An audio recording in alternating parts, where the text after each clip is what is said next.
ఈరోజు మనం గ్రహమైత్రి గురించి తెలుసుకుందాం. చాలా మంది వివాహానికి సంబంధించి జాతకాలు చూసేటప్పుడు 18 పాయింట్స్ వస్తే సరిపోతుంది, గ్రహమైత్రి బాగుంటే చాలు అనుకుంటారు. కానీ ఒక్కోసారి గ్రహమైత్రి బాగున్నా 18 పాయింట్స్ కన్నా ఎక్కువ ఉన్నా సరే వివాహం చేయకూడదు. దానికి కారణం ఏంటి అన్నది మనం తెలుసుకుందాం. ఒక ఉదాహరణ తీసుకొని మీకు ఇక్కడ వివరిస్తున్నాను.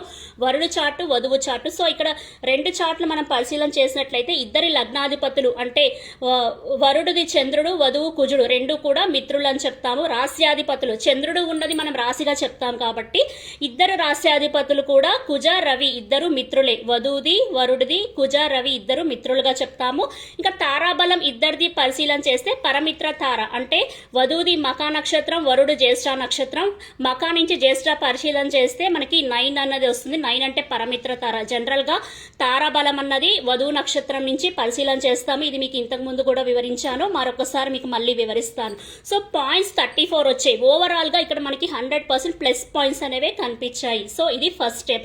అయినప్పటికీ కూడా వీళ్ళకి వివాహం చేయకూడదు. దానికి కారణాలు ఏంటి అన్నది మనం ఇక్కడ తెలుసుకుందాం.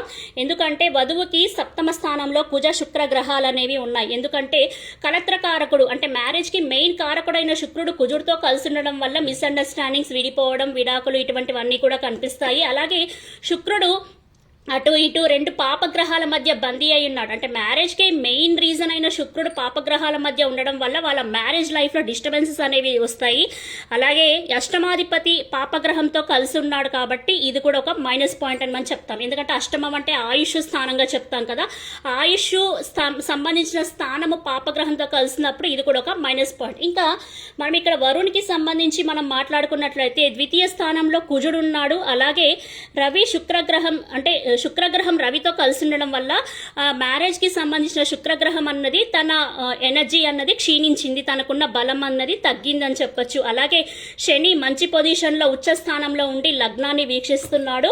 ఇంకా శుక్రుడు రెండు వైపులా కూడా పాపగ్రహాల మధ్య బందీ అయి ఉన్నాడు. అంటే ఈ రెండు అటు ఇటు మ్యారేజ్కి సంబంధించిన గ్రహమైన శుక్రుడు, వివాహానికి మెయిన్ రీజన్ అయిన శుక్రుడు పాపగ్రహాల మధ్య ఉన్నప్పుడు వాళ్ళ మ్యారేజ్ లైఫ్ అన్నది సరిగ్గా సాగదన్నమాట. సో ఇక్కడ మనం అర్థం చేసుకోవాల్సింది ఏంటంటే కేవలం పాయింట్స్ వస్తే సరిపోదు, గ్రహమైత్రి బాగుంటే సరిపోదు. పూర్తి జాతకం పరిశీలన చేసిన తర్వాతే, వధువుల జాతకం పూర్తిగా పరిశీలన చేసిన తర్వాతే మనం వివాహానికి సంబంధించి ఒక నిర్ణయం అన్నది తీసుకోవాలి. కేవలం పాయింట్స్ని బేస్ చేసుకొని మనము నిర్ణయం తీసుకోకూడదు.